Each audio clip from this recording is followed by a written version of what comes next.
bizler adamlardan yaşırılan hakikati aydamız. Bizler 180 yurttan gelen müstakil gönüllülerimiz, izlenuvchanlarimiz. Bizler fenler ara tadqiqatlar alıp baramız. Bunu dünyanın başka hiçbir institutu yoki teşkilatı emele aşıra almaydı. Global inqiroz bu bizim dünyamızı orak alan ve bunu iz arada fundamentini perçelep taşlaydigan dahşatli hakikattir. Afsuski bugün de ekseriyet adamlar yakınlaşıp geleyatan haldan bexabar. 2022 yıl 12 noyabrda Global inqiroz bizim necadımız birlikte diyen forum olup öttü. Bu forumda bizim matematik modelimizin yardımında alınan dahşatlı iklim prognozunu eks etti. İnti seyaramızın yarılışını, anik vakti ve buna sebep oladiyan tabi afatlar malum.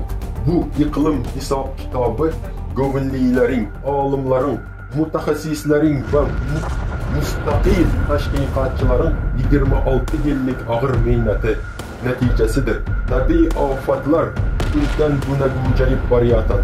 Şüphesiz eğer biz hiç kanday çare görmesek, bütün insaniyet halak boladı. 2023 yıl 22 April'de Novvat'taki halkara online forumunda Global inqiroz kış yolu var mevzusunda siz 2036 yılaça seyyaramızda kanday vakiyalar sadır buluşunu ve näme için seyyaramızın ölümü adamza duç geledigan en yaman narsa emasligini bilip alasız.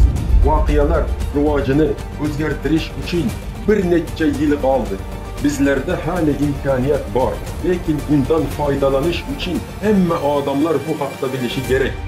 Bugünkü günde gelecek her bir insanın tanlağına bağlıdır. Bu tanlağ adlı bizler yerde hayatı saklap alışımız mı? Yaki yok. Vaziyetin halaketli rivacına yol koymaslık için ve insaniyeti karış için näme gerekliliği mümkünligini biliş için Global inqiroz halkara online forumuna bulanın. Çıkış yolu var. 2023 yıl 22 April saat 15:00'da olup ötedigan foruma koşulun.